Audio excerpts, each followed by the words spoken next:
no solamente la ubicación del Perú, digamos, con respecto al resto de países de Sudamérica resulta siendo relevante en el marco del análisis geopolítico internacional, sino también cómo éstas están siendo, digamos, vinculadas a la implementación de un conjunto de infraestructuras que son vitales, digamos, como ejes vertebradores de la articulación, particularmente sudamericana, pero también en la escena internacional.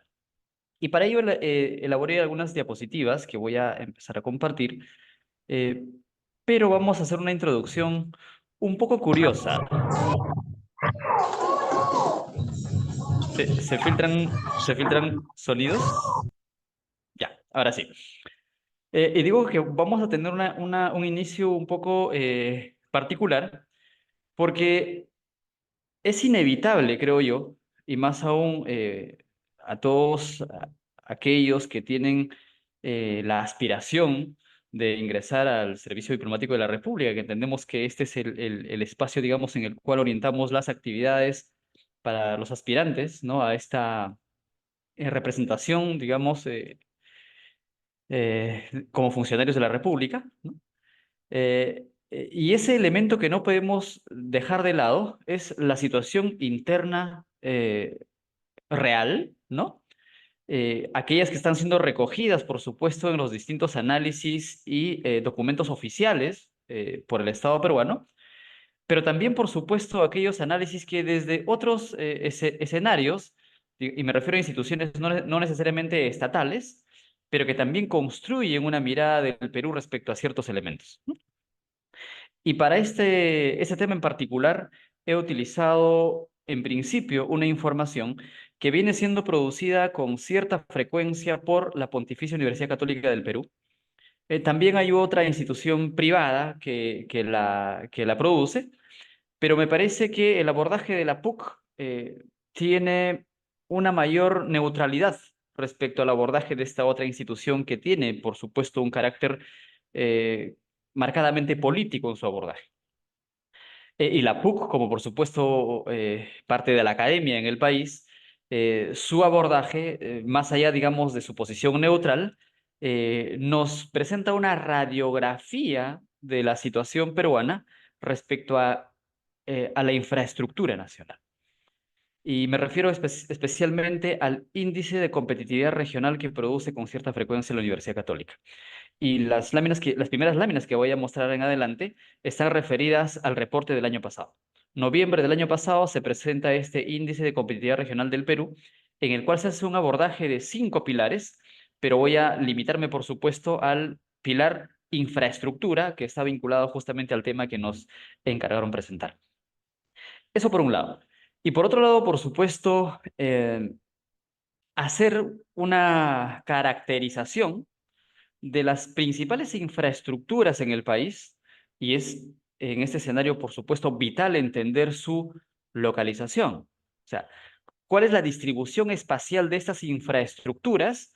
Entender lo que significa esta ubicación y la categoría en la cual se encuentra esta infraestructura para saber de la importancia o no de esta infraestructura y la carencia o no de esta infraestructura en diferentes partes del país.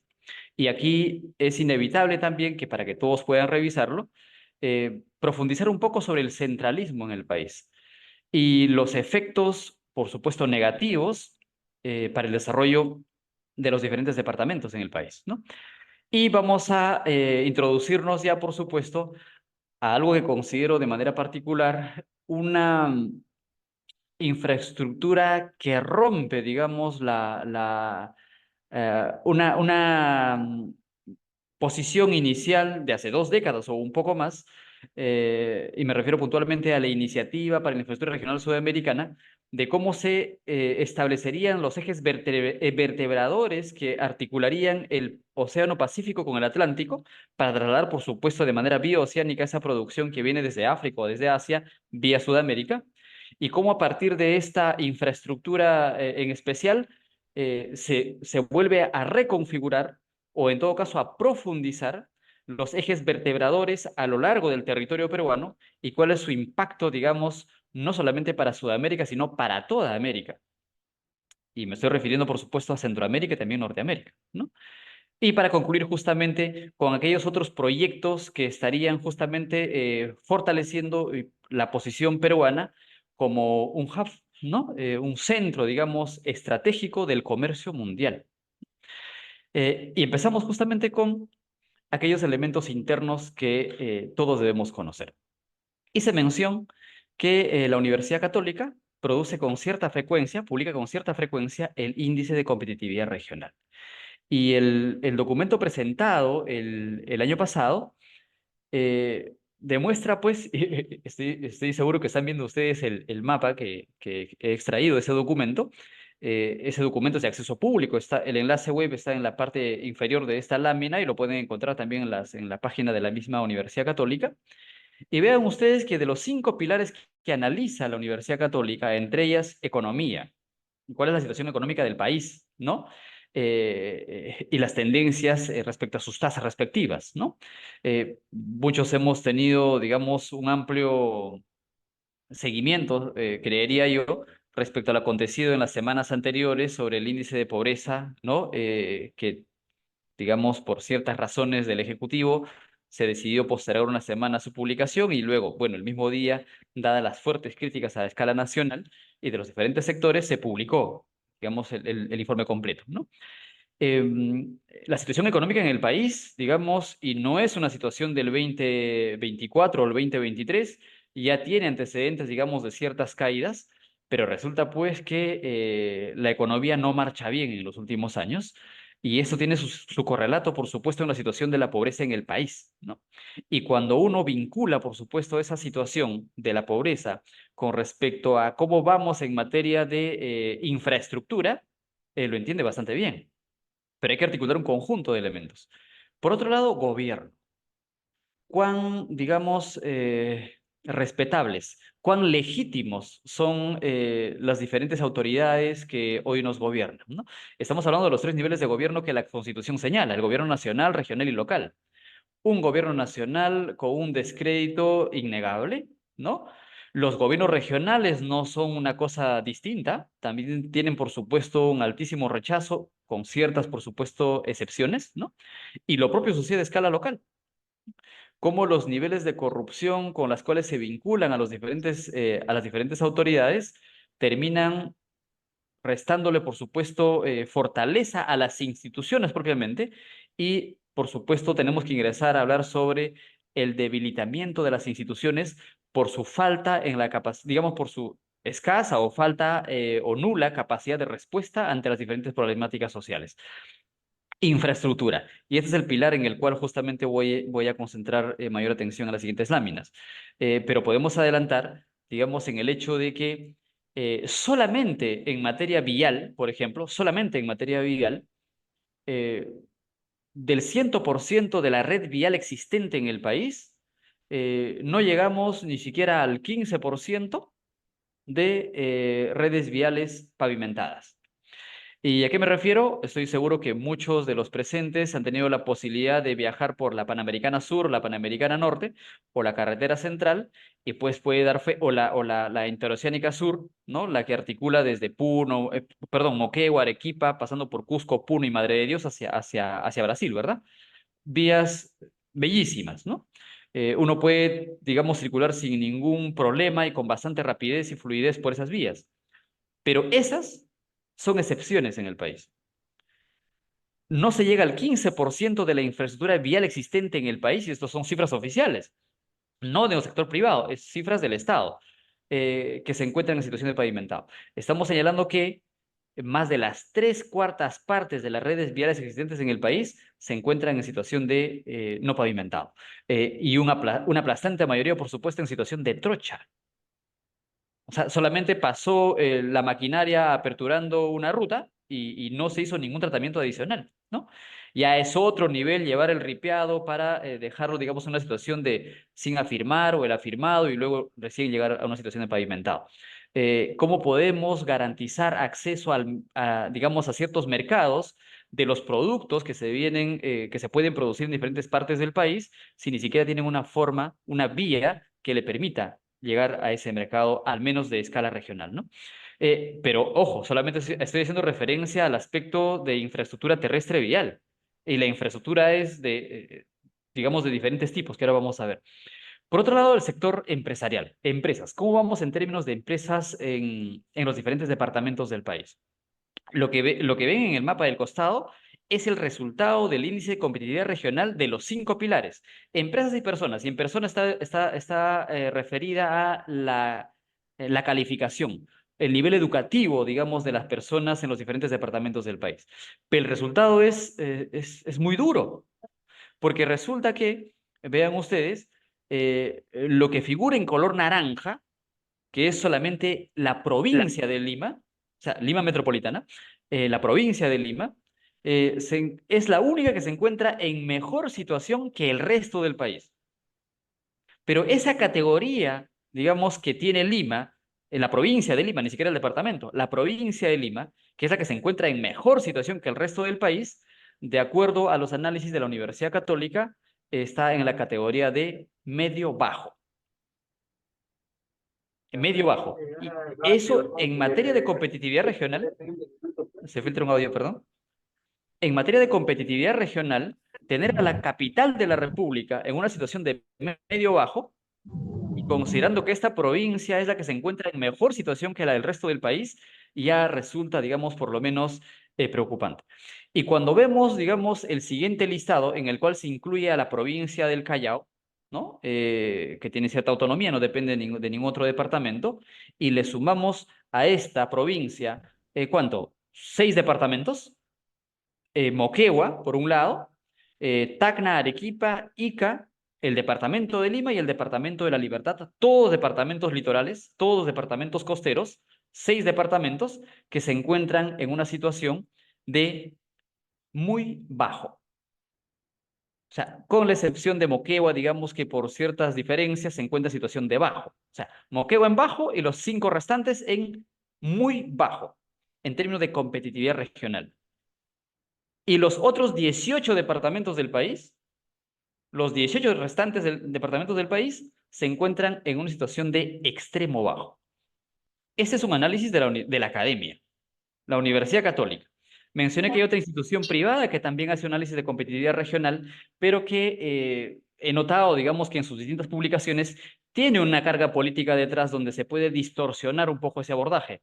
Pero desde la academia, digamos, garantizando cierta neutralidad en el análisis estadístico de las diferentes variables, resulta, creo yo, más objetivo este reporte que presenta la Universidad Católica, pero que ya de por sí, digamos, nos presenta al país en su integridad en una situación de competitividad regional baja, muy baja o extremadamente baja. Pero cuando hacemos el análisis específico en materia infraestructural, vean ustedes el siguiente mapa. Ni siquiera la provincia del Callao se salva de esta situación. Bueno, la provincia de Lima, ¿no? La capital de la República, que tiene prácticamente la tercera parte de la población nacional y tiene, por supuesto, dentro de esta provincia el conjunto de las actividades más especializadas, financieras, industriales, comerciales, gubernamentales, administrativas. Todo se concentra en la provincia de Lima. Pero noten ustedes que el país en su integridad, salvo la provincia de Lima, se encuentra desde el análisis de la Universidad Católica en una situación de competitividad regional referida o vinculada en materia de infraestructura, en una situación de extremadamente baja. ¿Cómo se puede asumir competitividad cuando en materia infraestructural estamos en una situación de extremadamente baja? E inicio digamos, con esta información porque el análisis geopolítico no puede negar esta realidad. Es muy bonito hablar, digamos, de grandes proyectos de infraestructura relevantes, digamos, como ejes vertebradores en Sudamérica y su importancia a escala global, pero ¿cómo estamos internamente? Recordemos que eh, podemos hacer incluso un corte el 2020, cuando inicia la pandemia, hacia atrás, ¿no? Antes del 2020, casi las 2 décadas en su integridad, la situación macroeconómica del país macroeconómica del país, por tanto, los promedios nacionales le resultan pues bastante favorables, estadísticamente bastante favorables. El Perú, incluso la primera década, ha sido considerado como el país que más ha crecido a nivel latinoamericano. Luego un periodo donde fue reemplazada por Bolivia, en términos porcentuales, por supuesto, porque en términos absolutos las diferencias son bastante grandes, ¿no? Pero resulta pues que después de 2 décadas de intenso crecimiento en la economía nacional, como viene una pandemia y de pronto tenemos bueno, ya incluso desde antes de la pandemia, una crisis política que venimos arrastrando desde fácilmente los últimos ya 7, 8 años, donde ahora tenemos que hablar que, ¿cuánto? El 60 o un poquito más por ciento de la población nacional vive en situación de vulnerabilidad económica. No lo digo yo, lo dijo el INEI. 60% de la población nacional vive en situación de vulnerabilidad económica. ¿Pero qué significa vulnerabilidad económica? Hay una línea de vulnerabilidad que construye cada año el Instituto Nacional de Estadística e Informática, adscrita a la presidencia del Consejo de Ministros, y esa línea de vulnerabilidad no llega a 700 soles, ni siquiera es el sueldo mínimo. eh, Ustedes con toda confianza pueden enviar un email a info@inei. Y yo he hecho lo propio, por supuesto, lo hago casi todos los años, porque no se encuentra en el informe de pobreza monetaria de cada año cuánto es el monto que representa la línea de vulnerabilidad. Entonces respondieron el correo adjuntándome sus estadísticas y los montos por años que consideran para distinguir los vulnerables de los no vulnerables. ¿Con esto qué quiero decir? Cualquier persona que se encuentre en la sala, en cualquier parte del país, que gane más de 700 soles, que gane 701 sol en el país al mes, no es considerada vulnerable económicamente. Ni siquiera estoy haciendo referencia al sueldo mínimo. Solamente que supere los 700 soles y ya no es vulnerable en términos económicos. Lo que quiere decir es que es una persona absolutamente autosuficiente, ¿no? En todos los aspectos de su propia vida, ¿no? Salud, educación, alimentación, recreación, transporte, todo. Eh, eh, Cada uno puede sacar sus conclusiones de si esto en efecto pues resulta siendo serio o no. Pero muy poco se habla de la línea, o sea, el monto, esa línea de vulnerabilidad económica. Hacemos una mayor incidencia, digamos, en la línea de pobreza. ¿Cuánto es el monto para distinguir a un pobre de un no pobre?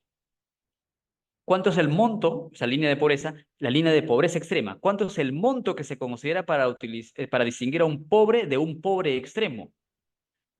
Los montos son de terror, o sea, sencillamente de terror, y están en las láminas del mismo INEI cuando lo presentó ante el Consejo de Ministros. Me parece que bordean los 460 soles, por ahí, ¿no? No llega a 500 soles sin lugar a dudas, la línea de pobreza. Si alguien gana 470 soles al mes en esta sala, no es pobre en el país. Puede ser considerado vulnerable en términos económicos, pero no es pobre. 470 soles. Y si alguien gana 280 soles, es considerada pobre, pero no pobre extremo. ¿Y qué impacto tiene esta distinción? Que aquella persona que gana 280 soles en el país no tiene ninguna posibilidad de acceder a un programa social. Cali, Guarma, Juntos, Pensión 65, todo el conjunto de programas sociales está orientada para la población en situación de pobreza extrema. Pero vean ustedes si de pronto una persona con 480 soles, que es, digamos, la línea de pobreza, o sea, ya no es pobre, es vulnerable económicamente, pero ya no es pobre, lo que quiere decir para el INEI que esa persona con 480 soles puede cubrir necesidades alimentarias y no alimentarias, lo dice su propio informe. Una amplia discusión. Pero ¿por qué menciono esto? Porque eso tiene su correlato con la situación en la que se encuentra la infraestructura en el territorio nacional. No podemos, digamos, únicamente celebrar que haya 1 o 2 lugares a lo largo del litoral que van a concentrar la mayor infraestructura de envergadura a escala nacional cuando el resto del país está ardiendo. Pero esta es la situación. Y esta lámina, este mapa, es de la academia. No es una ONG, no es, digamos, la publicación de un partido político que tiene, por supuesto, sus propios intereses. Es un abordaje de la academia respecto a la infraestructura nacional. Y todo el país se encuentra en situación de extremo bajo, salvo Lima metropolitana, que está considerado como medio bajo. Y ahora vayamos justamente a, creería yo, comprender por qué es esa la situación en la que nos encontramos. Y estas láminas, esta lámina también es de, digamos, información oficial del Estado peruano. Esto ha sido producido por el mismo INEI, ¿no? Y tiene enlace en la parte inferior cuando quieran acceder al documento. Y esto, hay un audio, por favor. Un momento, profesor, voy a desactivar todos los audios. Un segundito. Sí, gracias. Y esta lámina, como información oficial, digamos, también resulta siendo potente como una lámina explicativa de por qué, digamos, existe una alta, digamos, propagación, un recubrimiento de prácticamente la integridad del territorio nacional en situación de infraestructura como extremo bajo desde la lectura de la Universidad Católica y la situación de la pobreza, digamos, concentrada en las partes altoandinas y también en la zona amazónica y particularmente en las zonas de frontera en el país. Ese círculo que ven alrededor de Lima metropolitana, la provincia de Lima y la provincia del Callao, que ni siquiera tiene, digamos, un fondo, solamente hay un círculo, un borde, esa representa la cantidad de población que se concentra en esas dos provincias. O sea, Lima, Callao. Para nadie es una sorpresa, por supuesto, que solamente la provincia de Lima, con sus 43 distritos, superan los 10 millones de habitantes. En la proyección al año pasado del INEI. Y la provincia del Callao, que es prácticamente el continuo urbano, la metrópoli nacional Lima-Callao, solo la parte de la provincia de Callao supera el millón, casi bordeando el 1.200.000 habitantes. Entre Lima y Callao tenemos prácticamente al 36% de la población nacional. 36% de la población nacional. ¿Qué dijo el INEI en su informe de pobreza presentado hace algunos días? Que la pobreza se ha disparado en los ámbitos urbanos y particularmente en Lima y Callao. Tenemos que entender justamente la lectura de la situación de la infraestructura y cuántos, digamos, permite, digamos, dinamizar la economía a escala local y regional y con el resto del país para entender estas situaciones de pobreza. Cuando uno, los que vivimos en la provincia de Lima, ¿no? Cuando uno tiene que desplazarse, se me ocurre, desde el cono sur hasta el cono norte, ¿cuántas horas de viaje en ida nos tomaría ese desplazamiento? Es de terror, ¿no? Lo propio que cuando queremos desplazarnos desde la línea del litoral, digamos desde el Callao hacia la carretera central, digamos hacia Chosica, ¿no? ¿Cuántas horas de viaje nos tomaría ese recorrido? En ir y volver fácilmente, horas hombres perdidas, 4 horas. Y ya saquen un porcentaje de cuánto significa eso en términos de productividad, ¿no? Pero bueno, 36% de la población nacional en dos provincias del Perú, Lima y Callao, la metrópoli nacional. Y el resto es prácticamente cuestiones bastante aisladas con cierto nivel de concentración poblacional. En términos de ciudades, no en términos departamentales, hay que distinguirlo. En términos de ciudades, de continuos urbanos, después de Lima y Callao solamente tenemos a dos ciudades en el Perú que superan el millón de habitantes. Puntualmente, Arequipa y Trujillo. Como ciudades, no como departamentos, porque el segundo departamento más poblado en el país no es ni Arequipa ni La Libertad, es Piura. Pero ¿por qué no se refleja, digamos, en términos de ciudad? Porque si bien es cierto, Piura es el segundo departamento más poblado del país, pero tiene también una mayor distribución espacial de su población. Hay otras ciudades, digamos, que también han crecido de manera interesante y no todo se concentra en su capital departamental. Algo que sí sucede en Arequipa como en La Libertad, ¿no? Pero vean ustedes, solamente después de Lima, Callao, Metrópoli Nacional, solamente Arequipa y Trujillo son las ciudades que superan el millón de habitantes. ¿Y cuántas ciudades superan el medio millón de habitantes y hasta el millón? Solo tres más. Chiclayo en Lambayeque, Piura en Piura y Huancayo en el departamento de Junín. El resto de ciudades no llegan al medio millón de habitantes. Para compararlas con los, ¿cuánto? Con los 12 millones de habitantes de Lima, Callao. 12 millones de habitantes versus menos de medio millón. la distancia es abismal. Y por ello, justamente la infraestructura se orienta principalmente a las ciudades o a los lugares con mayor concentración de población. Y creería yo que aquí, justamente para romper con esa macrocefalia urbana, es un término que utilizó Max Meneses, un sociólogo urbano de la Universidad de San Marcos, ya por la década de los fines de los 90, me parece. Para romper con esa macrocefalia urbana, se requiere potenciar los nodos de desarrollo regional. ¿Y cómo se potencian los nodos de desarrollo regional? Justamente proveyendo infraestructura. Y una de las más relevantes en materia infraestructural es justamente las redes de articulación. No digo necesariamente que sean carreteras, pueden ser ferrovías. Ahora vamos a ver qué porcentaje de vías férreas tiene el país, ¿no? Cómo se interconecta de manera rápida, con el menor impacto ambiental, los países de la Unión Europea. Vías férreas, ¿no? Trenes, ¿no? Trasladas mayor cantidad de personas con paradas muy puntuales y por supuesto también puedes trasladar mayores volúmenes de producción. Aquí para salir de Lima hacia el centro del país, o sea, si no es por la carretera central vía La Oroya, ¿no? Digamos, con la suerte que se pueda tener de que no haya bloqueo o derrumbes, es, digamos, relativamente rápido. Ahora, justamente a partir de cierta infraestructura que vamos a ver, se están abriendo con mayor insistencia, incidencia, creo yo, nuevas rutas para salir justamente de la metrópoli nacional. Pero bueno, al año 2021, el INI reportaba que solamente 26 ciudades en todo el país superan los 100.000 habitantes. 26 ciudades, y ahí estamos hablando de prácticamente el 60% de la población nacional. Entonces, de esas 26 ciudades que podemos ver justamente en el mapa, esos circulitos de diferentes tamaños, el tamaño significa la cantidad de población que concentran esas ciudades, creo yo que es bastante fácil de identificar cuáles son los lugares más relevantes, importantes para articular, integrar el territorio nacional. Vean el caso de Iquitos, capital del departamento de Loreto. ¿Cuáles son las rutas terrestres por las cuales Iquitos se conecta al resto del territorio del Perú?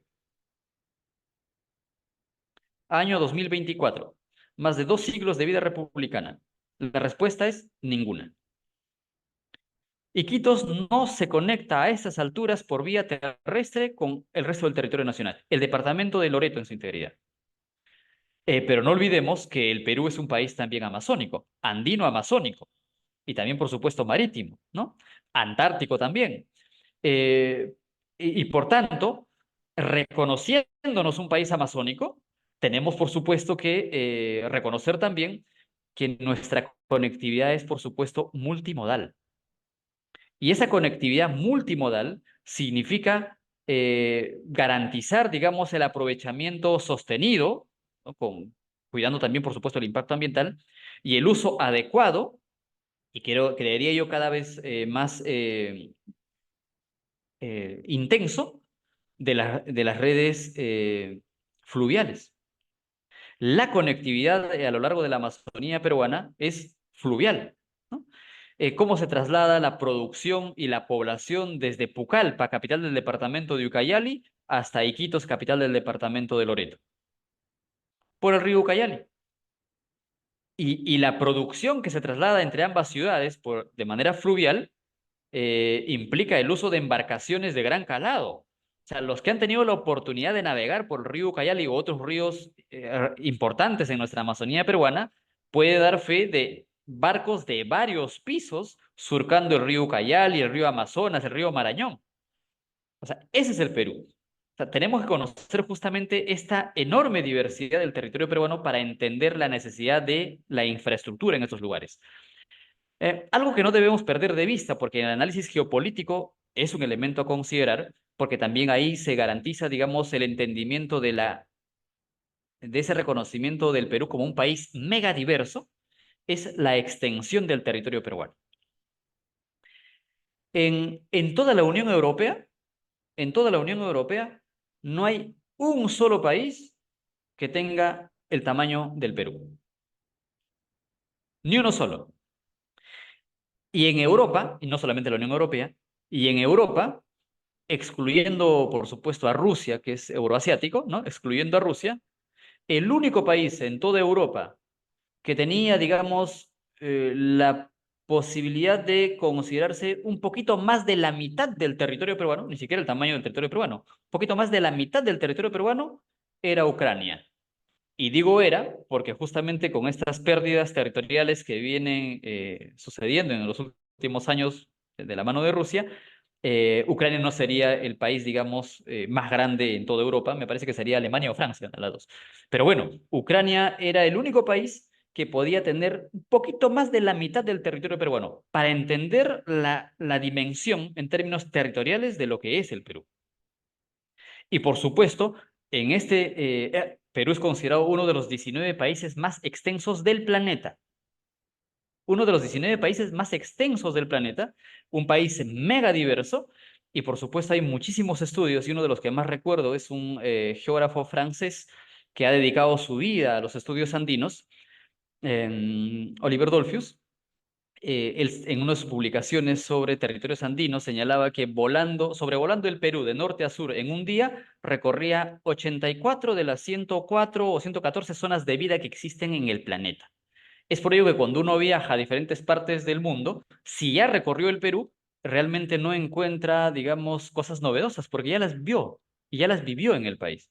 Y aquí la primera recomendación es, por supuesto, que visiten el Perú. Viajen por el mundo, pero no dejen de recorrer la integridad del territorio peruano. Pero bueno, Iquitos, Pucallpa, vean ustedes que brotan en nuestra Amazonía como dos ciudades relevantes, importantísimas. Y por supuesto, en el marco del hub portuario de Chancay, que es el que vamos a desarrollar con mayor énfasis en adelante, en el marco del hub portuario de Chancay, y conectando esta gran infraestructura con la iniciativa para la infraestructura regional sudamericana, los proyectos IRSA, resulta que Pucallpa e Iquitos son justamente ciudades consideradas como centros estratégicos para el comercio bioceánico y mundial, que ahora lo vamos a ver.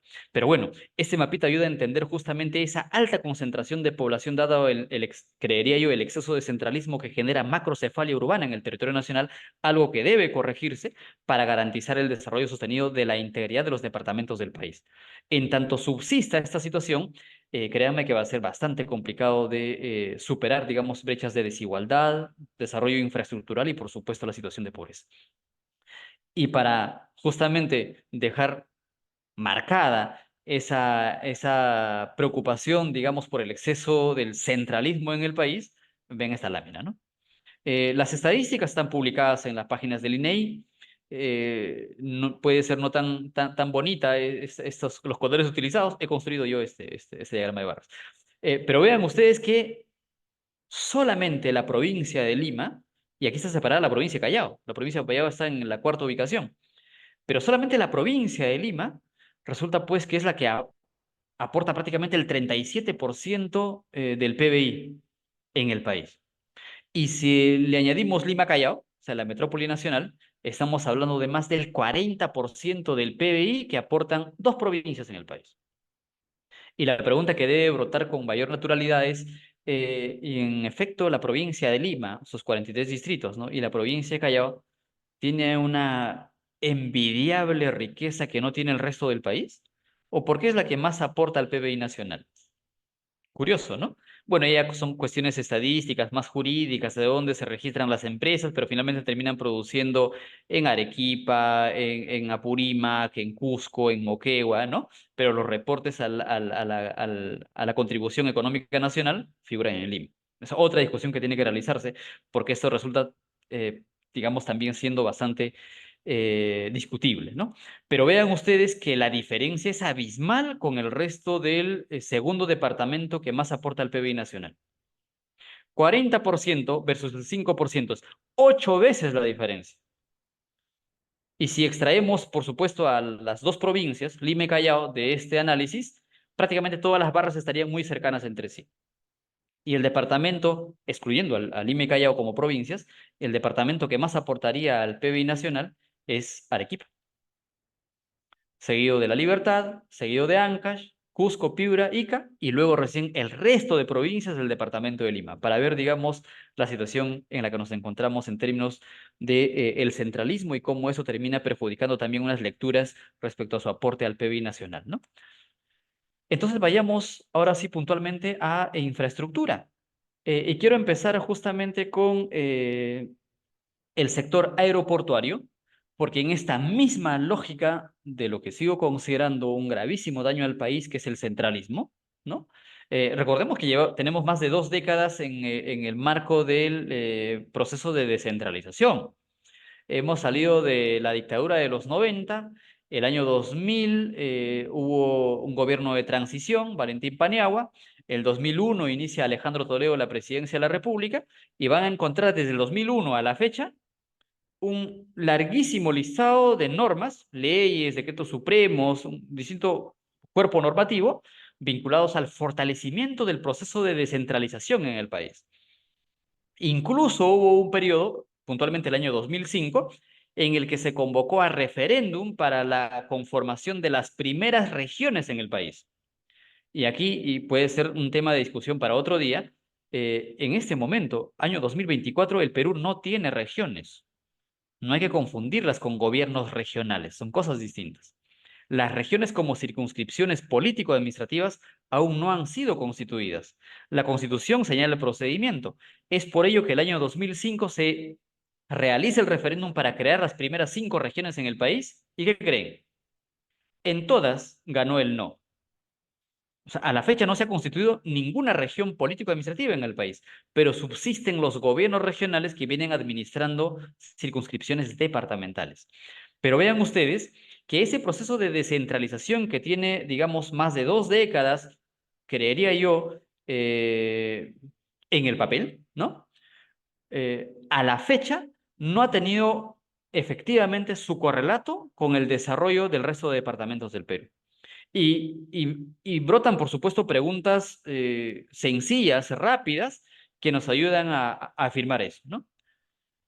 Eh, si separamos al Aeropuerto Internacional Jorge Chávez de la red aeroportuaria del país, ¿cuál es el segundo aeropuerto más importante en el Perú? ¿Cuáles son los departamentos más, cuáles son, perdón, los aeropuertos más importantes en el Perú? Y cuando uno ve este mapa, producido por el mismo Ministerio de Transportes y Comunicaciones, pues resulta increíble, ¿no? Vean ustedes que en los últimos años el aeropuerto Jorge Chávez concentra prácticamente el 99% del tráfico total de pasajeros y se ha convertido, y es en la actualidad, prácticamente la única puerta de entrada y salida al territorio del Perú. Hay ciertas excepciones para hacer vuelos directos, se me ocurre, Iquitos, Europa, Arequipa, Asia, ¿no? O, no sé, Pucallpa, África. ¿Existen vuelos, digamos, que se puedan hacer de manera directa de esos otros aeropuertos en el país? ¿O todo tiene que venir a Lima y solo después desde Lima conducirse, digamos, a los destinos que uno quisiera? Esa es la situación. Y ese mapa lo recoge perfectamente. Y de acuerdo justamente a los reportes del mismo Ministerio de Transportes, en el país existen 144 aeródromos operativos. 144. 71 en manos de públicas y 73 privados. Hay 73 aeródromos privados, ¿no? Que son utilizados, digamos, para un conjunto de actividades y dejo a su imaginación fluir, pero principalmente esos aeródromos se ubican en Loreto y en Cusco, de los privados, ¿no? Y por supuesto, de los 71 que están en manos públicas, 28 son administrados por el gobierno nacional, 12 por los gobiernos regionales, 25 están en manos de los gobiernos locales. ¿Y qué capacidad económica tienen los gobiernos locales para sostener, administrar, gestionar, digamos, mejorar la infraestructura de estos aeródromos? Y es un tema que tenemos que ponernos en discusión porque el desarrollo infraestructural en el país, como en cualquier parte del mundo, está asociado a la disponibilidad económica.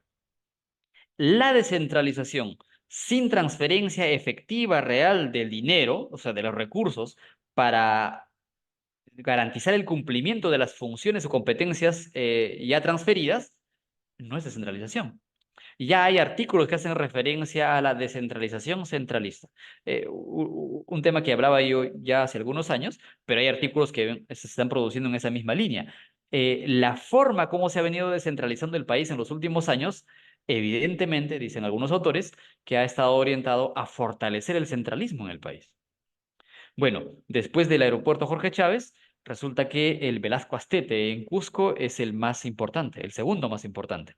Recuerden que muchas personas, cuando en otros países del planeta, ¿no? Cuando le preguntan a estas personas sobre el Perú, lo primero que mencionan es Machu Picchu, ¿no? Para tener una idea, digamos, de la importancia del aeropuerto Velasco Astete en Cusco como el segundo aeropuerto más importante en la escena nacional.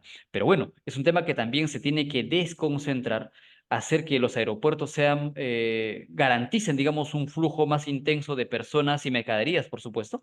A principios de este mes, ¿no? La primera semana de este mes tuve que ir a Huancavelica. ¿Y cuál es la ruta más rápida de llegar a Huancavelica? Tenemos que recorrer el Perú, ¿no? Y la ruta más rápida para llegar a Huancavelica es vía Jauja. Vuelo a Lima-Jauja, de Jauja por vía terrestre a Huancayo y por vía terrestre hacia la capital departamental de Huancavelica. ¿Pero qué creen? Solo hay un vuelo de Lima a Jauja al día. Un vuelo al día. Un vuelo de ida y un vuelo de vuelta. LATAM. Tenemos Sky, exactamente lo mismo. Un vuelo al día. Un vuelo de ida y un vuelo de vuelta al día, ¿no? Y por tanto, son horas muy puntuales. No hay otra aerolínea que ingresa. Y cuando uno llega a Jauja, resulta pues que el aeropuerto los va a dejar absolutamente sorprendidos. Porque son, ¿cuánto? ¿Una casita? Son dos espacios, ¿no? Es una cosita muy pequeñita. Ese es el aeropuerto, digamos que, el tipo de aeropuertos que se tiene en el país. Y hay cosas, digamos, incluso menos equipadas. O sea, para darnos una idea de lo que estamos hablando en materia infraestructural, no por gusto la Universidad Católica considera como extremo bajo la situación infraestructural en el país. Entonces, si hemos tenido dos décadas consecutivas de crecimiento económico, ¿por qué no se refleja en materia infraestructural en el resto del territorio nacional? Y ahí invito, por supuesto, a desprendernos un poco de las medias nacionales y a aterrizar, territorializar las estadísticas, hacer un análisis hasta la escala, en la medida de lo posible, local, distrital, para entender mejor la situación en la que nos encontramos. Bueno, eso en materia aeroportuaria.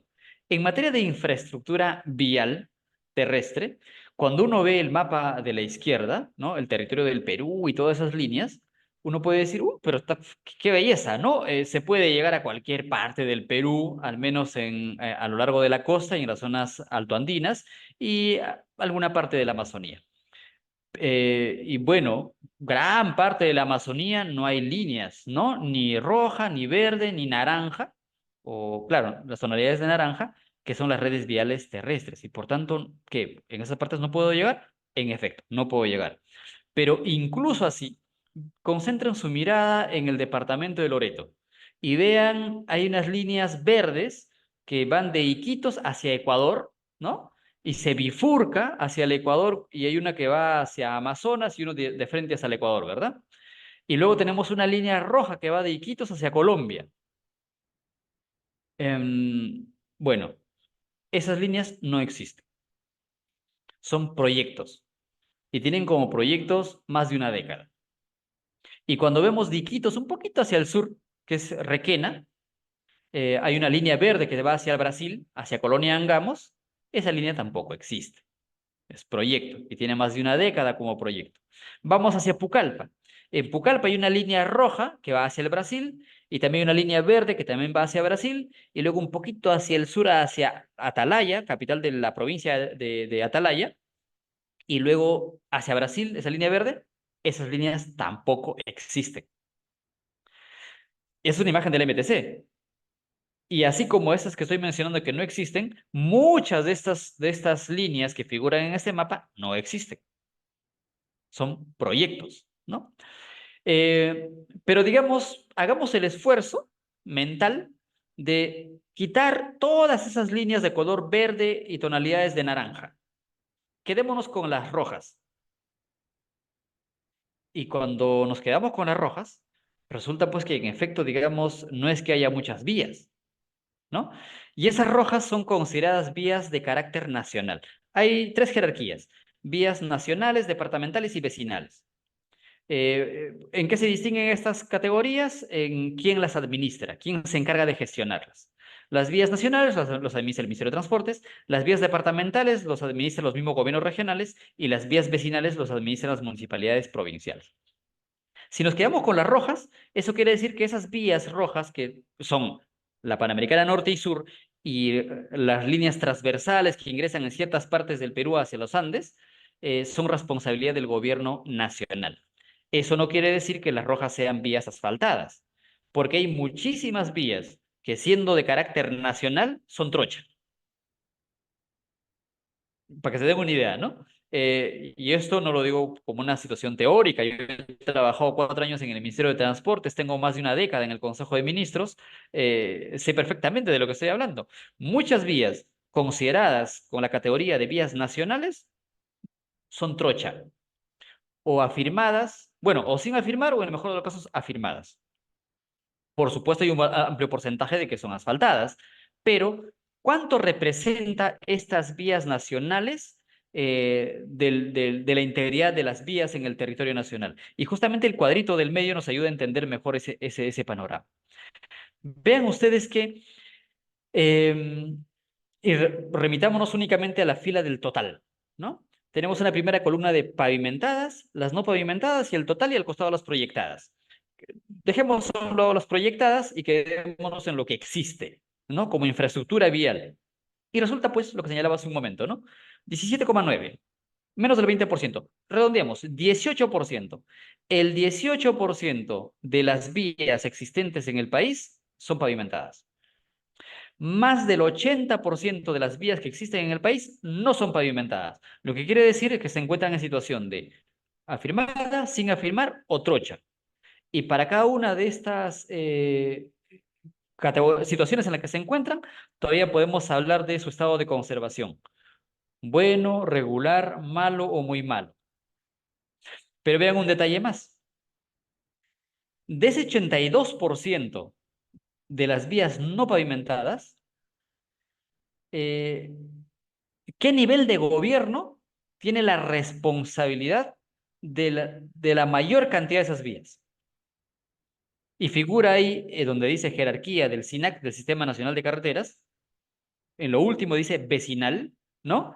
Y resulta que ahí está el 80% de ese 82% de vías no pavimentadas. O sea, más de las 3/4 partes de las vías no pavimentadas se encuentra bajo la responsabilidad de los gobiernos locales, o sea, de los alcaldes, o sea, de los que no tienen el dinero para atenderlas. ¿Cómo se puede garantizar un desarrollo en la infraestructura nacional vial si de pronto quien tiene el presupuesto y por supuesto quien tiene la llave para que ese presupuesto llegue al gobierno local no es el que tiene esa responsabilidad? Me refiero al MEF, ¿no? Al gobierno nacional. Quien tiene la responsabilidad de mantener estas vías son las municipalidades provinciales y son justamente las que le ruegan al Ministerio de Economía y Finanzas que le dé presupuesto para mantener sus vías. Pero el MEF, en coordinación con el MTC, por supuesto, dicen: ok, te vamos a dar el presupuesto, sí y solo sí presentes tu respectivo proyecto, ¿no? Que tiene que ser aprobado ¿por quién? Por nosotros. O sea, yo tengo, MEF, ¿no? Yo, MEF, con MTC, tenemos finalmente la decisión de darte o no el presupuesto, pero tú eres el responsable de mantener el 80% de las redes viales no pavimentadas en el país. Es de terror. Una situación que tiene perfectamente su correlato con el resultado realizado por la Universidad Católica en materia de infraestructura. O sea, de estas líneas que vemos en el mapa del Perú, resulta pues que el 82% de ellas se encuentran en situación de no pavimentadas y por supuesto hay un amplio porcentaje ahí de vías vecinales que no se encuentran con ningún mantenimiento. Y al año 2022, es un reporte presentado a fines del año pasado por el Ministerio de Transportes, 5 departamentos son los que tienen la mayor cantidad de kilometrajes de vías sin pavimentar. Cusco, más de 14.000 kilómetros.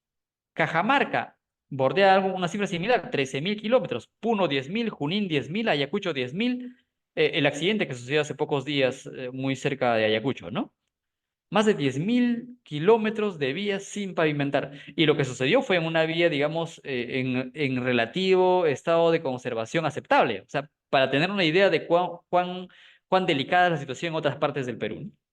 Pero bueno, entonces en materia vial hay un enorme reto que superar. Y el mapita del costado es Lima, Metropolitana y Callao.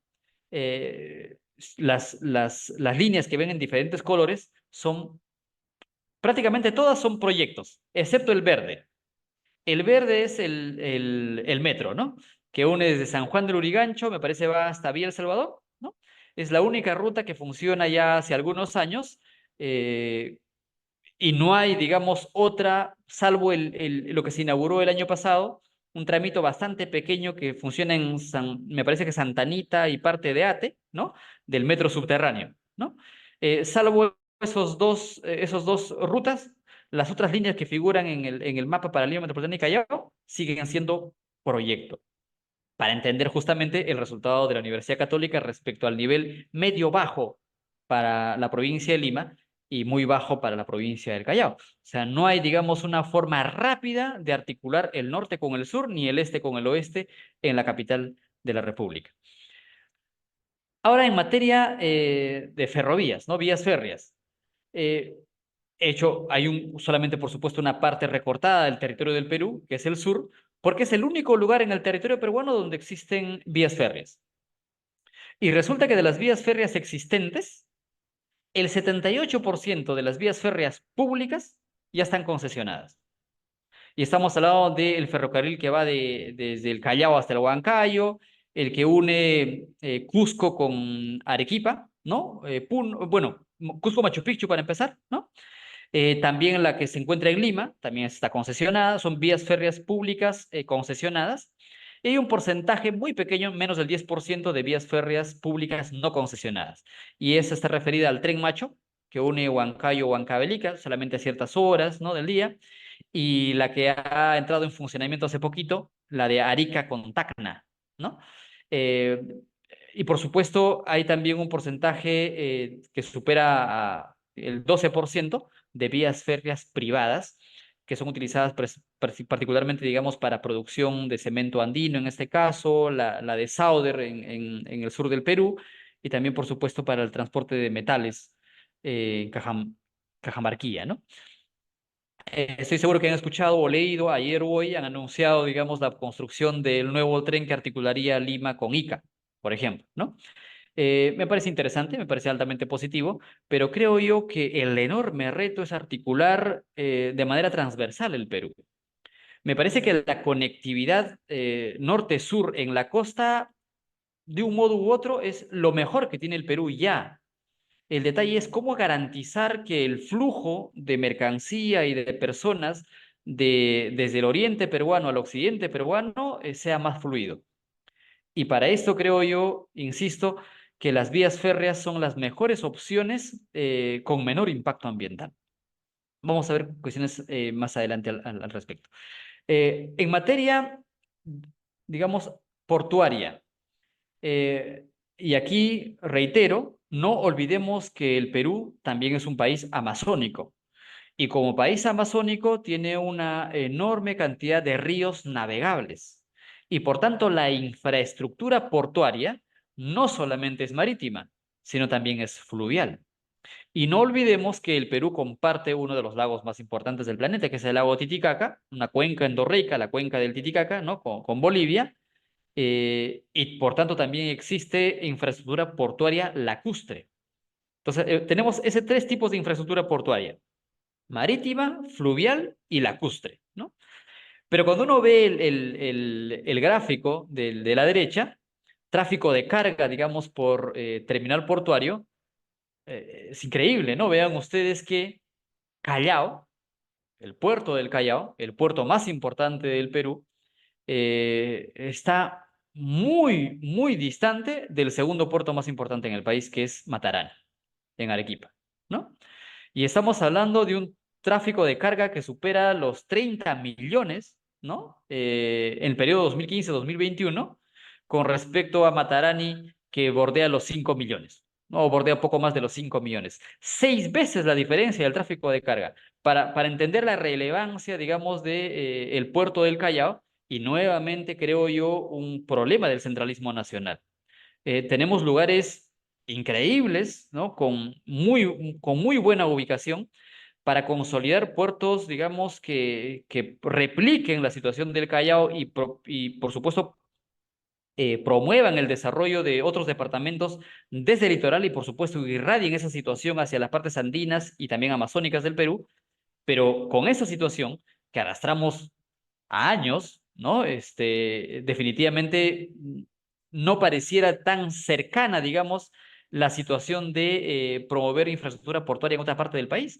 Pero vean ustedes que después de Matarani tenemos a Salaberry, en este caso en La Libertad, ¿no? Y Paita, muy cerca de ella, en Piura. Entonces, imagínense ustedes, dejemos por un momento el Callao a un lado. Puerto de Matarani, Puerto de Salaberry, Puerto de Paita. Matarani en Arequipa del Sur, Salaberry en La Libertad y Paita en Piura. Tendríamos Piura, La Libertad, Lima, Callao, Arequipa. O sea, me parecen 4 puertos vitales como para generar, digamos, hubs, centros de comercio, digamos, importantes en el litoral peruano, que irradiarían, por supuesto, su desarrollo en los departamentos contiguos de las partes altoandinas y también amazónicas respectivas. Y también en el sur, por supuesto. No olvidemos que Puno es un departamento andino amazónico. ¿Y por qué hago este énfasis? Porque el año pasado, dentro del Consejo de Ministros, bueno, no se puede esperar mucho, pero digamos, han aprobado un conjunto de normas y una de ellas está referida al desarrollo de los departamentos amazónicos en el Perú y no han considerado a Puno. Lo que evidencia, por supuesto, un amplísimo desconocimiento siquiera de sus propios departamentos. Puno tiene 2 provincias prácticamente eminentemente amazónicas. Toda la provincia de Sandia, que limita con Bolivia, y toda la provincia de Carabaya, que limita con Madre de Dios. Son provincias eminentemente amazónicas y, por supuesto, tienen un amplio porcentaje del departamento de Puno. Pero bueno, es un punto aparte. Entonces, noten que tenemos el puerto del Callao como el puerto más importante del Perú a la fecha, ¿no? Tiene 3 terminales, un terminal norte multipropósito, un conjunto de actividades, un terminal de contenedores es nuevo y el terminal de embarque de concentrado de minerales. Pero eso es hasta el 2023. Bueno, esta estadística es el 2022, presentado el 2023. Y creería yo que esa situación es por poco tiempo. En este listado, ¿no? Así ustedes bien ven en el gráfico el puerto del Callao que supera los 30 millones y tenemos a Matarani que supera los 5 millones.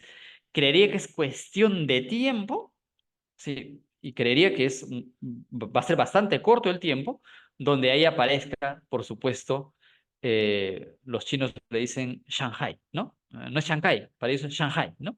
Pero bueno, el hub portuario de Chancay, como creo yo, una infraestructura que es una especie de... Hay que verlo en contexto, es un golpe bastante duro en la geopolítica americana, no solamente latinoamericana, americana y global. Y ahora vamos a ver por qué. Y cierro la escena nacional con esta lámina, justamente en el subsector portuario, ¿no? Vean ustedes todas las líneas azules que va desde la cordillera de los Andes hacia la parte oriental del Perú. Todas esas líneas azules en la parte oriental, desde la cordillera de los Andes, son ríos navegables. Vean ustedes que prácticamente la mitad del territorio peruano tiene ríos navegables, ¿no? Esa primera línea azul que está prácticamente en la misma cordillera de los Andes, el río Marañón, ¿no? Que va hacia Amazonas, nieva e ingresa al departamento de Loreto. La línea del costadito, ¿no? La del medio en este caso, que va también hacia el norte, es el río Guayaga. Marañón, Guayaga y paralela, casi ya muy cerca del Brasil, con todos los ramales que terminan en ella, el río Ucayali, ¿no? Vean ustedes el Guayaga, por su jerarquía, desemboca en el Marañón y el Marañón se alimenta de otro conjunto de ríos que vienen desde el Ecuador y sigue el Marañón aguas abajo y el Ucayali con el Marañón confluyen y dan vida desde ese punto a lo que se considera el río más caudaloso e importante y más largo del planeta, el río Amazonas, ¿no? Pero ¿dónde nace? Bueno, ya hay estudios al respecto, desde la misma National Geographic, nace en Arequipa, ¿no? Pero bueno, es otra discusión. Vean que todas esas líneas azules son ríos navegables. Y en esos ríos navegables hay iconos de color rojo, en algunos casos de color verde, ¿no? Los rojos son embarcaderos, hay una gran cantidad de embarcaderos, y la mayoría de ellas son privadas, ¿no? Los verdes son muelles flotantes, pero todos son muy precarios. O sea, si han viajado, los invito a viajar, viajen con bastante frecuencia, recorran el Perú y conozcan esa realidad de la cual no muchas veces se menciona en los medios de comunicación masivos, pero son infraestructura bastante precaria. He tenido la oportunidad de estar varias veces en Iquitos. En algunas de ellas he visitado el CIMA. Es una institución del Estado, ¿no? Que se encarga, digamos, de los astilleros, en este caso en Iquitos. Es lo mejor, creo yo, que tenemos como, digamos, una especie de embarcadero en la zona, pero todo lo demás son rústicos. He viajado a lo largo de todo el río Madre de Dios, dentro de la provincia del Mano, y resulta pues que prácticamente no hay infraestructura que sirva de puertos, ¿no? Esos embarcaderos pues, no es nada, son dos palitos y ahí tienen que llegar digamos, los botes que circundan la provincia del Mano al menos. Pero esa es la situación en materia de infraestructura portuaria en el país. Bueno, el litoral marítimo sí tiene, digamos, ciertas distinciones muy marcadas. Callao de lejos es la mejor. Ya hemos mencionado Matarani, luego tenemos Salaberry, Paita, entre las mejores que tenemos en el país, ¿no? Y no olvidemos nuestro carácter multimodal, ¿no? Infraestructura portuaria marítima por un lado, lacustre por otro lado y fluvial por otro lado. La lacustre, uno ve ese diagrama de barras en la derecha, obviamente todas se concentran en Puno, porque no hay, digamos, otro lago, digamos, de tal envergadura en el país que tenga infraestructura lacustre como la que tiene el lago Titicaca. En materia fluvial, sí están concentradas en el departamento de Ucayali y en el departamento de Loreto. En esta información producida por el CEPLAN, utilizando información del MTC, no está mencionado el departamento de Madre de Dios, pero sí creería que, por supuesto, tanto Madre de Dios como Cusco son departamentos que tienen cierta infraestructura en materia fluvial. Entonces, y aquí ingresamos, salimos un poco, digamos, de las características propias de la infraestructura terrestre, portuaria, aeroportuaria del Perú, y ingresamos a desarrollar justamente lo que significa esta obra ya en la escena internacional, ¿no? Noten ustedes que Chancay ha sido considerado como el hub portuario, digamos, de Asia en América. O sea, muchos lo discuten a ese nivel, ¿no? Estoy seguro que ustedes pueden entrar a YouTube y buscan análisis de eh, funcionarios chilenos respecto a Chancay, ¿no? Y lo que significa, digamos, en materia de comercio a escala global. Ellos están muy preocupados, digamos, de esta infraestructura. Esto todavía es un esquema. eh, Eso ha sido presentado por la misma empresa que es Costco Shipping, ¿verdad? Costco Shipping, digamos, con financiamiento, bueno, son parte de la del accionariado Volcan, ¿no? eh, Propuso al gobierno peruano implementar esta infraestructura de importancia global para ser construida justamente aquí en el norte chico, en la ciudad de Chancay, ¿no? Y noten ustedes, hacia la derecha, esa vía importante que va de norte a sur es la Panamericana Norte, ¿no? De la Panamericana Norte, sigamos esa línea amarilla que dice viaducto subterráneo túnel, pero vamos hacia la derecha un rato y justamente donde termina esa línea amarilla a la derecha y todo lo que está hacia el sur, toda esa infraestructura es la que daría soporte administrativa y en todo lo que significa también para la gestión justamente del puerto a esta zona operativa portuaria. Toda esa parte vean ustedes que no hay ninguna otra construcción, salvo ese complejo de ingreso que señala en el mapa, ¿no? No hay ninguna otra construcción hacia la derecha. Todo eso está comprada por el sector privado. Todo eso pertenece a Volcan, ¿no? Es más, cuando uno sigue el viaducto subterráneo, ¿no? Casi llegando ya hacia la salida en la zona portuaria operativa portuaria, esa parte media donde tampoco no existe construcción, también ha sido comprada por Volcan, o sea, o concesionada, perdón, o sea, dentro de la concesión de Volcan. Y por supuesto, esto que, digamos, se presentó como una idea ya hace algunos años, hoy simplemente termina siendo ya una realidad. La imagen de la izquierda es la situación inicial antes de la construcción del hub portuario de Chancay. Y la imagen de la derecha es, digamos, ni siquiera la tan actual, la que se puede encontrar a disposición en las imágenes de satélite del Google, ¿no? Pero esa situación ya está más avanzada. Pero vean ustedes con la situación del proyecto, ¿no? Vean esas rompeolas para garantizar, digamos, aguas calmadas y el ingreso de las embarcaciones para sacar los contenedores, ya ha sido concluido. Pero no solamente eso. Noten ustedes en esta imagen donde termina la línea amarilla que dice viaducto subterráneo de túnel hacia la izquierda, termina esa línea amarilla y nos vamos hacia el norte, hay como justamente como una embarcación, ¿no? De color rojo, y también hay dos cachitos ahí de construcción como rompeolas pequeñas, ¿no? No la grande que está hacia la izquierda, sino la que está hacia el norte. Y eso cuando uno ve en la imagen de la derecha del satélite aquí, donde dice Punta Chancay hacia el norte, también ya ha sido concluido. O sea, todo lo que significa la adecuación para ya la construcción propia, digamos, de la recepción de las embarcaciones, ya ha sido concluida.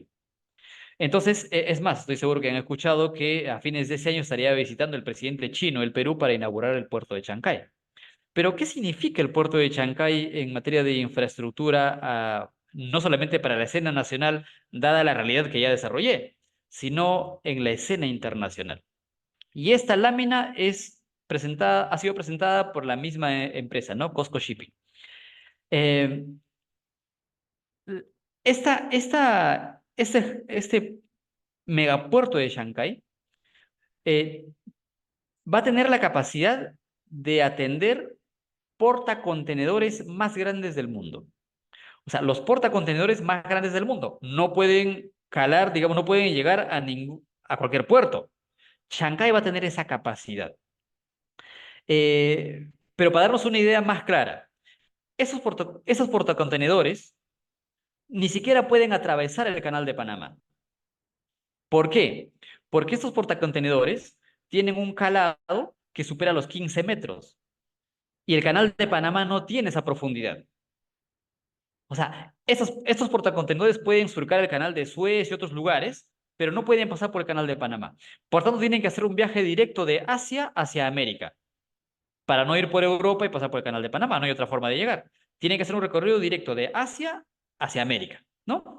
Y por tanto, se requiere en la costa del Pacífico, en este caso americano, del continente americano, norte, centro y sur, de un puerto que tenga la capacidad de atender a estos portacontenedores más grandes del mundo. El hub portuario de Chancay la va a atender. Es más, la construcción permite atender embarcaciones con una longitud de 400 metros de largo, eslora de 400 metros y una manga de 59 a 64. O sea, imagínense ustedes, 400 metros, estamos hablando de 4 cuadras, para tener una idea, ¿no? La longitud de esas embarcaciones. Y por supuesto, Chancay, y vamos a ver en la siguiente lámina, eh, con estas capacidades con las que ha sido construido este puerto, pasa a convertirse en el primer puerto o en el puerto más importante en toda la costa del Pacífico. Y ojo, no estamos descartando dentro de este análisis a los puertos estadounidenses. Incluso considerando los puertos estadounidenses, Chancay se convierte en el puerto más importante en toda la costa del Pacífico, no solamente americano, sino también incluso aquellos que vinculan a Oceanía, ¿no?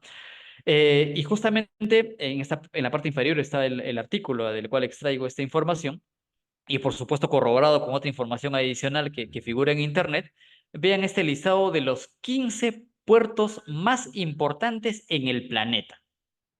De los 15 puertos más importantes en el planeta, 9, bueno, 13 se encuentran en Asia. 9 están en un solo país, China. 2 de los 15 se encuentran en Estados Unidos. El puerto de Los Ángeles y el puerto de Long Beach, ¿no? Pero vean ustedes que el puerto más importante en el planeta es el puerto de Shanghái, en China, ¿no? ¿Y qué están construyendo los chinos en Perú? El puesto de Shanghái, le llaman ellos, ¿no? El puesto de Chancay. Y, y vean un detalle de la lámina anterior. ¿Qué capacidad de carga portuaria va a tener Chancay con esta construcción? De 18.000 a 24.000 TEUs. ¿Qué son TEUs? Unidades equivalentes a 20 pies. O sea, un contenedor. ¿Eso qué quiere decir? La capacidad portuaria de Chancay, Perú, va a ser de 18.000 a 24.000 contenedores. Y cuando vemos este análisis, vean ustedes que el puerto más importante del planeta, que es Shanghái, en China, tiene la capacidad de 33.000 TEUs. 33.000. Y el de Chancay va a ser de 18 a 24. El segundo más importante en el planeta es Singapur. El puerto de Singapur con 32.000 TEUs, 32.000 contenedores. Le sigue Shenzhen en China con 23.000. ¿Y qué quiere decir esto? Que el puerto de Chancay, de Perú, en su máximo apogeo, aprovechando todas sus potencialidades, llegaría a, ¿cuánto? 24.000 contenedores con capacidad portuaria, lo que superaría incluso a Shenzhen de China. Eso quiere decir que el puerto de Chancay estaría entre los 3 puertos más importantes del planeta. O sea, para hacernos una idea, ¿no? Y para entender mejor la reacción norteamericana, chilena y esta argucia jurídica que están intentando, digamos, bloquear ciertas otras proyectos que ya habían sido comprometidos por el gobierno peruano para Cosco Shipping, ¿no? Y todo lo que implica, digamos, en materia de infraestructura, la construcción del puerto de Shanghái, incluso en su menor nivel con 18.000 contenedores como capacidad portuaria, el puerto de Chancay estaría entre los 5 puertos más importantes del planeta. Entonces ya háganse una idea y pongamos estos 15 puertos, ¿no? En el mapa. Tenemos 9 en China, ya sabemos dónde está China, uno en Singapur, que está un poco más hacia el oeste. Tenemos Busan en Corea del Sur, Klinaj en Malasia, Kaohsiung en Taiwán y, y nada en América, nada en Oceanía. Y en esa misma lógica, justamente Perú, hay que entender Perú en el análisis geopolítico internacional. O sea, todo el flujo comercial, y esto también es una publicación reciente eh, del año pasado, ¿no? En materia de estudios estratégicos, y vean ustedes que no es un proyecto aislado para los chinos la construcción del puerto de Shanghái. Forma parte de toda su esquema de la iniciativa de la franja y la ruta, ¿no? O sea, la nueva ruta de la seda que le llaman a los chinos, ¿no? Que tiene no solamente una mirada, por supuesto, marítima, sino también terrestre, ¿no? Y vean ustedes toda esa conexión vía Rusia y otros países para llegar hacia Medio Oriente, Europa, pero sin descuidar, por supuesto, América. Y resulta que en América, vean ustedes que el puerto más importante desde la mirada china es justamente el puerto de Chancay en Perú. Con la capacidad que se le está dotando a Chancay y ubicándola, digamos, entre los 5 puertos más importantes del planeta, entendamos lo que significa esto en la escena internacional en materia económica y por tanto política, ¿no? Entonces, la ubicación geopolítica del Perú no solamente está pensado en entenderla digamos, en su lectura sudamericana, sino en su lectura global. Y justamente esto va en la misma línea, sacado del mismo artículo. Vean ustedes de los distintos puertos tanto de Asia como de Oceanía, el destino no van a ser pues los otros puertos con relativa importancia actual en América, como es Los Ángeles, en Estados Unidos, Manzanillo en México, ¿no? O Valparaíso, San Antonio en Chile, sino el puerto principal de llegada, ¿no? Hacia América va a ser Chancay. Y de Chancay ya tendremos, digamos, toda la distribución con el resto de países del el continente americano. Entonces, obviamente, dentro de la iniciativa para la infraestructura regional sudamericana de hace más de 2 décadas, Chancay, al menos el hub portuario de Chancay, que ya está pronto a inaugurarse, no estaba dentro del esquema. Por eso señalaba al principio de cómo remueve un poco, es como una especie, un golpe, digamos, en la cartera de proyectos que se tenía para articular el continente, bueno, la parte sudamericana, y potenciar o reforzar digamos, promover nueva infraestructura por territorio peruano que termine, digamos, catalizando la conectividad bioceánica, Pacífico-Atlántico, ¿no? Pero todo, digamos, por este golpe, digamos, sobre la mesa a partir del puerto de Chancay. Y justamente en el marco de estos proyectos IRSA desde más de 2 décadas, vean ustedes que habían estado contempladas la construcción de un conjunto de infraestructura que permite articular la cuenca del Pacífico con la cuenca del Atlántico.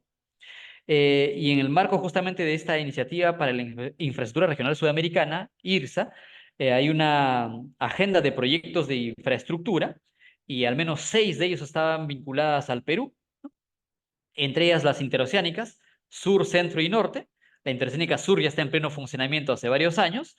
Pueden creer que a estas alturas, ha pasado cuánto, más de media década ya de funcionamiento de la interoceánica sur, a estas alturas, estamos hablando del 2024, aún existen funcionarios, y de los políticos se puede esperar muchas cosas, ¿no? Pero existen funcionarios aún que siguen señalando de que la construcción de la Interoceánica Sur en el Perú ha sido la peor inversión que se ha tenido en el país. Obviamente, cuando uno considera la implementación de una infraestructura solamente a partir de sus retornos económicos, esa afirmación fácil podría ser válida. Pero creo que no todo debe reducirse a rentabilidad económica, ¿no? Ver otro tipo de rentabilidades. Si uno regresa un poquito antes de la, digamos, implementación de la Interoceánica Sur, esta vía que permite articular de manera rápida Puerto Maldonado con Cusco, vean cuánto tiempo tomaba viajar de Cusco a Puerto Maldonado. Más de un día de viaje. Hoy lo puedes hacer en 4 horas y media o 5 horas, ¿no? Esa población que viene de Puerto Maldonado o que va ahora, digamos, a Cusco a estudiar a la San Antonio Abad del Cusco, una de las universidades más importantes del sur del Perú, y no solamente para las universidades, sino también para la escuela, el colegio, ¿no? Esa población, digamos, creo yo que ha sido absolutamente beneficiada y es lo mejor que puede tener el país. Promover, digamos, el desarrollo académico, profesional de la población, porque ahí se va a encontrar, digamos, opciones de desarrollo en diferentes ámbitos. Pero bueno, la lectura de funcionarios del MEF, estoy hablando, señala pues, que ha sido la peor inversión para el Perú la construcción de la Interoceánica Sur. Y ponen en discusión la construcción de la Interoceánica Centro y la Interoceánica Norte, que en este momento aún existen tramos en plena construcción. La Interoceánica del Centro, que no solamente es la carretera central, ¿no? Y la nueva carretera central que va a ser construida, digamos, ya por la cuenca del río Lurín, ¿no? Y que va a terminar en Loroya, por supuesto, tiene otro ramal, la Interoceánica Centro.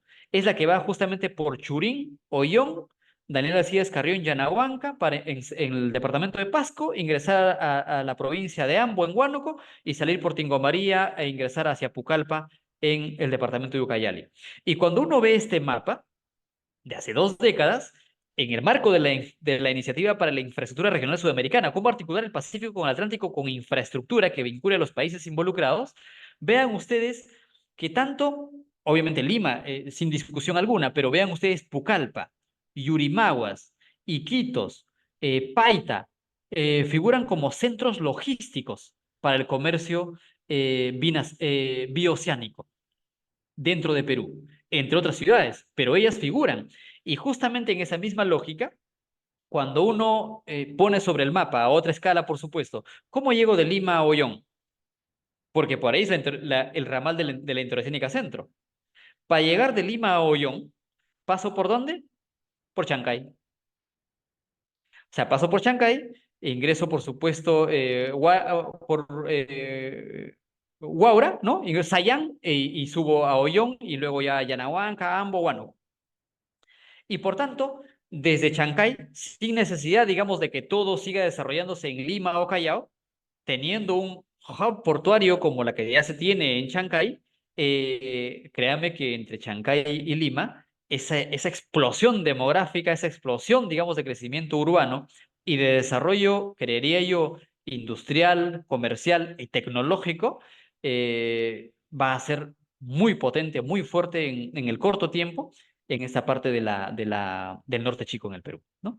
Pero bueno, vean ustedes, sumado a estos centros logísticos, tanto en Pucallpa, que tiene su correlato con el puerto de Chancay, porque toda la producción que vendría del Brasil por la Interoceánica Centro va a terminar ¿dónde? Ya no en Lima, sino en Chancay, porque Chancay va a superar de lejos la capacidad portuaria del Callao para entender también las posiciones políticas de ciertos congresistas y otros personajes que han tenido, digamos, a Lima y Callao como el centro de toda su dinámica, ¿no? Política.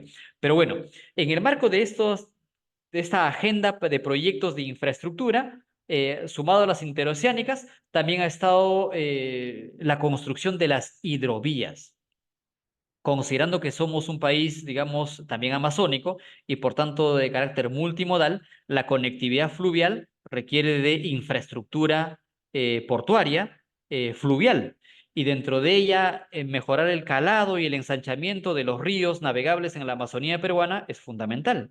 Y la hidrovía amazónica, un proyecto que tiene ya largos años en el Perú, ha sido paralizada.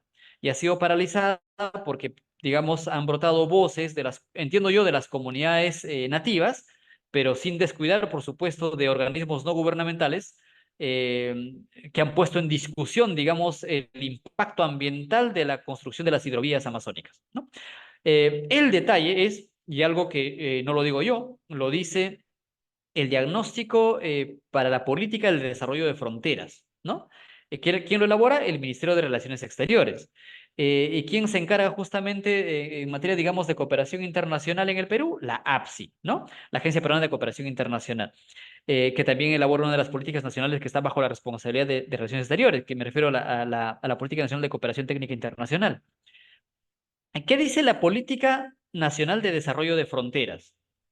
Señala que en el Perú existen organismos no gubernamentales que promueven divisionismos con el resto del país, entre la propia población y con el resto del país. Y esto es una realidad en cualquier parte del planeta. Es algo que no podemos negar. Existen ONGs en el país que también promueven divisionismos entre la propia población y con las autoridades, ¿no? Y menciono esto porque hay un conjunto de proyectos de infraestructura que buscan articular las zonas de frontera del Perú con el interior del país, con el resto del territorio nacional, que están siendo progresivamente bloqueadas.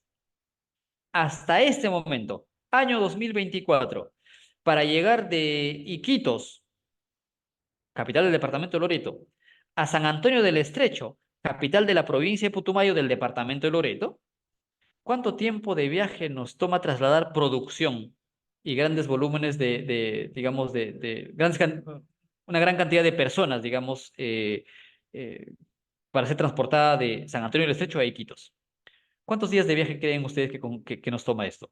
Sin considerar la vía aérea, porque San Antonio del Estrecho tiene una pista de aterrizaje, no un aeropuerto propiamente, pero hay vuelos esporádicos de avionetas, ¿no? Y por tanto no podemos ahí trasladar ni volúmenes de producción ni gran cantidad de personas. Pero si yo quiero trasladar volúmenes de producción y gran cantidad de personas, ¿cuánto tiempo creen que nos tomaría tras viajar de San Antonio del Estrecho a su capital departamental? Ni siquiera a la nacional, a su capital departamental. 3 semanas de viaje. 3 semanas de viaje. En ir y volver nos pasamos un mes y medio solamente para llegar a mi capital departamental. Esa es la situación en la que se encuentran las zonas de frontera. ¿Y cuál es el recorrido para viajar de San Antonio del Estrecho hasta Iquitos? tengo que salir del territorio peruano por vía fluvial, el río Putumayo, ingresar a territorio colombiano, surcar territorio colombiano, ingresar a territorio brasileño también por el río Putumayo, seguir por territorio brasileño hasta la desembocadura del Putumayo en el Amazonas, en territorio brasileño, y luego aguas arriba por el río Amazonas en territorio brasileño, hasta llegar hacia la frontera compartida entre Perú, Colombia y Brasil, e ingresar a territorio peruano para que luego de 3 semanas pueda llegar mi producción desde mi provincia a mi capital departamental. Esa es la realidad de la pésima articulación o la escasa presencia de infraestructura que permite articular la producción local a su propio mercado, al menos regional.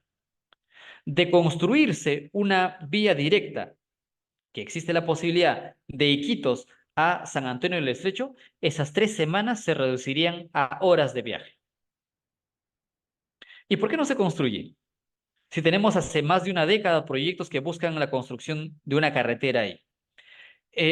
Insisto, creería yo que lo mejor que se puede hacer en la Amazonía es la construcción de ferrocarriles, una conexión por vías férreas para, digamos, reducir los impactos ambientales con paradas específicas y nos garantiza un traslado de mayor cantidad de producción y, por supuesto, de personas, pero está bloqueada justamente por organismos no gubernamentales que señalan pues que existe una diversidad única en el planeta en estos lugares. Qué curioso, para llegar a lugares claves de la zona de frontera del Perú, sea con Colombia, sea con Ecuador o sea con el Brasil, hay un conjunto de argumentos que impiden la construcción de esos proyectos de infraestructura, la implementación de los proyectos de infraestructura. Pero bueno, eso lo menciono porque justamente en la Política Nacional de Desarrollo de Fronteras del Perú, publicado el año 2018, señalan pues que existen ONGs dentro del país que promueven divisionismos y utilizan a las comunidades nativas para bloquear justamente la implementación de ciertas infraestructuras. Es una cuestión política, no es una cuestión política que viene, las ONGs, ¿quiénes las financian? ¿Las financian empresas nacionales? Claro que no. O sea, vienen financiadas por organismos internacionales y que tienen, por supuesto, ciertos intereses políticos, no solamente en el Perú, sino en la escena latinoamericana. Pero vean ustedes que tenemos ahí las hidrovías como otro de las infraestructuras claves y que creería va a cobrar mayor importancia dada el hub portuario de Chancay, porque finalmente ya Brasil ha puesto, digamos, un mayor énfasis en lograr su conectividad con el Perú, pero la conectividad inicial que el Brasil pedía era aérea. Y digo inicial, estoy hablando de hace más de media década, ¿no? Aérea particular, claro, Cruzeiro do Sul con Pucallpa y Río Branco con Cusco. Pero ya Brasil ha ido a otro nivel. Ahora ellos están pidiendo la conectividad terrestre. Conectividad terrestre de Río Branco-Cusco ya existe. Es justamente por la Interoceánica Sur. Pero la conectividad terrestre Cruzeiro do Sul-Pucallpa aún no existe. Es algo que señalaban en uno de los mapas anteriores, esas líneas verdes que iban de Pucallpa hacia Atalaya y hacia Brasil. Ya, esa es la conectividad terrestre que Brasil exige y que está justamente en línea con la iniciativa para la infraestructura regional sudamericana de hace 2 décadas. O sea, las cosas que vemos en el presente no es algo que sucedió el año pasado o el año pasado. Tiene años de insistencia, hay todo un esquema de análisis económico y de articulación, ¿no? Y que justamente en esa línea debemos entender la conectividad multimodal. No todo va a ser solamente terrestre, ni mucho menos aérea, también por vías férreas, pero particularmente también fluvial, ¿no? Fluvial. Vean ustedes que a lo largo del río Amazonas, con diferentes coloraciones azul y tonalidades de azul y celeste, ingresamos hacia el Brasil y todas están en el marco de la Iniciativa para la Infraestructura Regional Sudamericana, articular el Pacífico con el Atlántico. Pero bueno, hidrovías, ferrocarriles, CEBAF, ¿no? El Centro Binacional de Atención de Frontera, inaugurado el año 2018 entre Bolivia y Perú, también es el resultado de esa iniciativa del IRSA de hace más de 2 décadas. Entonces, vamos en esa misma línea, pero también existe un proyecto que aún está pendiente, digamos, de construcción y que sería, creo yo, potente en términos económicos para el Perú como para Bolivia. Y por supuesto ahí se involucra a otros países como Argentina o Uruguay. Y me refiero al corredor ferroviario bioceánico de integración peruano-boliviano. En el marco del IRSA, una de los proyectos de infraestructura priorizados es construir el ramal en el sector boliviano, el ramal ferroviario. Ese ramal ferroviario en el lado boliviano se uniría a los ferrocarriles que articulan Argentina, Uruguay y me parece que también un porcentaje en el lado paraguayo. Pero imagínense ustedes, articular Argentina y Uruguay, por tanto salir al Atlántico, con el ferrocarril que uniría justamente Bolivia con el Perú, eh, y ya solamente quedaría pendiente la construcción de este corredor ferroviario en el sector peruano para articular Hilo, ¿no? En Moquegua, hacia Puno, Bolivia, y tener la conexión ferroviaria Pacífico-Atlántico vía Perú, Bolivia y Argentina y Uruguay hacia el Atlántico, ¿no? O sea, una infraestructura que dinamizaría potentemente el comercio sudamericano en esta parte sur del país, ¿no? Y en la parte norte tenemos los corredores bioceánicos y, por supuesto, el uso del río Amazonas como uno de los principales medios de comunicación. En la misma lectura, digamos, tenemos por sectores en el marco de esos proyectos IRSA, habían dos proyectos considerados para el caso para el lado peruano. Por un lado, la rehabilitación de los tramos de Sullana y Aguas Verdes, ¿no? Piura-Tumbes, que en efecto, digamos, ya se tiene bastante avanzado esa situación. Y por otro lado, el centro, el CEBAF de Saguadero, que ya fue inaugurado en 2018. O sea, en el marco de este proyecto IRSA, se ha avanzado bastante en esas dos infraestructuras. Y también tenemos, por supuesto, el eje amazónico, ¿no? Y habían tres grandes proyectos para el lado peruano. Por un lado, el eje vial Paita-Tarapoto. Y ahí todavía también existen algunos tramos en proceso de construcción. Forma parte de la Interoceánica Norte, ¿no?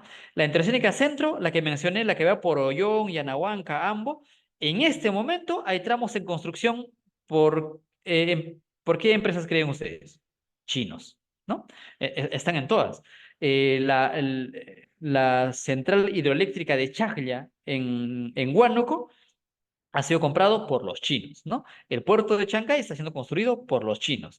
Me parece que ayer o anteayer le dieron luz verde para la construcción de un hospital de envergadura para el sur, en este caso en Huancané, en Puno, por los chinos. Entonces, y el hub portuario de Chancay dentro del esquema de la franja y la ruta de iniciativa, ¿de quién? De los chinos para dinamizar el comercio mundial en su nuevo marco de la ruta de la sede de los chinos, ¿no? Pero bueno, también teníamos el eje vial Callao, La Oroya, Pucallpa. Pese Callao, La Oroya, Pucallpa, eh, la carretera central ya existe, y hace varios años. Pero en esa misma línea va justamente la construcción de la nueva carretera central. Esa nueva carretera central no está pensada como la que tenemos en la actualidad con dos carriles, sino de cuatro carriles como deberían ser las vías de comunicación realmente, ¿no? Cuatro carriles. Imagínense lo que va a dinamizar en términos de comercio esa nueva carretera central. Y por supuesto, saliendo de Lima, ¿hasta dónde va a llegar esa nueva carretera central? Hacia Loroya. Ojo, los mapas que les estoy mostrando no es un mapa del 2024, 23, 21 o 20. Son mapas del 2003, 2004, 2005. Han pasado 2 décadas, por eso señalo, por ejemplo, el CEBAF de Saguadero ya fue construida, la rehabilitación Sayana Aguas Verdes ya fue concluida, es más, ya tenemos un CEBAF también entre Perú y Ecuador, ¿no? Ya, aquí en el marco del eje vial Paita-Tarapoto, hay todavía tramos en construcción. El eje vial de la Interoceánica Centro, hay tramos de construcción, he viajado hace menos de un mes hacia allá. Nahuanca justamente por la Ollón, por vía La Ollón, perdón, por la vía Ollón y Anahuanca, y hay tramos que están en pleno proceso de construcción. Es más, regresé de noche y hubo un derrumbe en parte de esa construcción y fue toda una odisea increíble. Tenemos que hacer trabajo comunal para limpiar y poder, digamos, permitir que el bus pueda salir de la ruta, pero, digamos, están en pleno proceso de construcción. Es parte de la Interoceánica Centro con ramales, por supuesto, porque hay ramales que van de Yanahuanca hacia Cerro de Pasco y otras rutas que conectan hacia Huánuco, Tingo María y Pucallpa, ¿no? En la misma línea van la construcción de los centros logísticos. Potenciar las ciudades de Pucallpa, en Ucayali, Yurimaguas, en Loreto, que es capital de la provincia de Alto Amazonas, en la misma capital departamental de Loreto, en Iquitos, ¿no? Y por supuesto, la hidrovía amazónica. Y también no olvidemos ese último recuadro en la parte inferior derecha, ¿no? Acceso nororiental al río Amazonas. Ese acceso nororiental al río Amazonas significa mejorar el calado y el ensanchamiento de los ríos Putumayo y Tigres.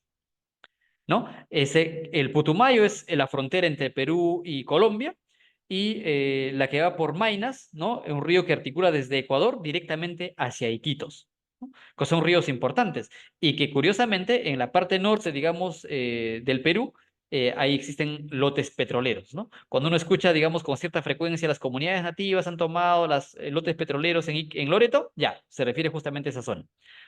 Pero bueno, entonces ese sería el acceso nororiental al río Amazonas, lo que significa mejorar la profundidad de la navegación y ensanchar justamente para que las embarcaciones puedan navegar de manera más fluida. Y justamente ya en el sur, un proyecto que considero bastante relevante, en línea con lo que mencionaba hace un momento, el corredor ferroviario.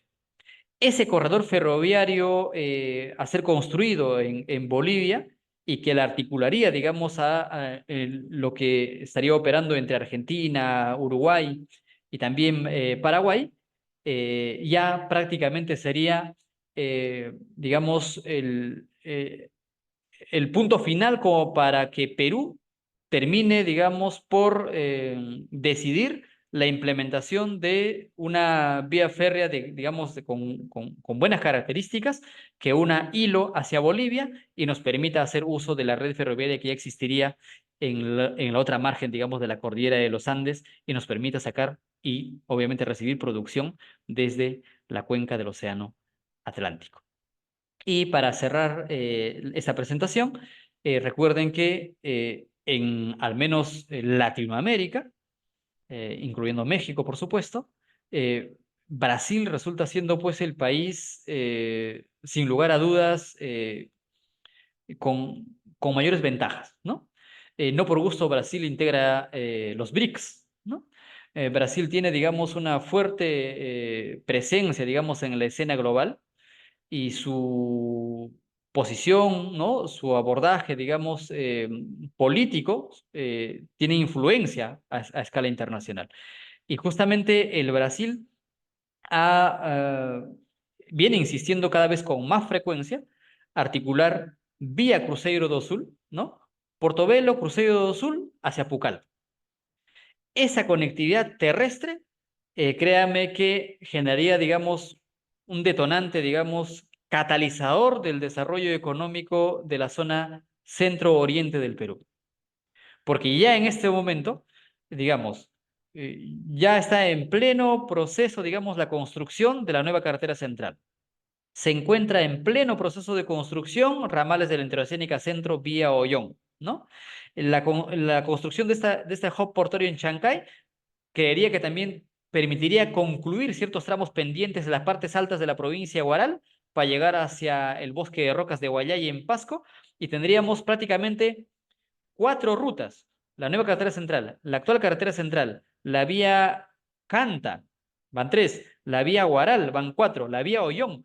Habrían cinco salidas de Lima hacia la parte centro del Perú. Cinco salidas con muy buenos ejes de articulación, digamos, con buenas vías, y que por tanto, digamos, esas cinco salidas de la capital de la República que pasarían por Pasco, Huánuco y llegarían a Pucallpa, eh, tienen que terminar saliendo para algún lugar.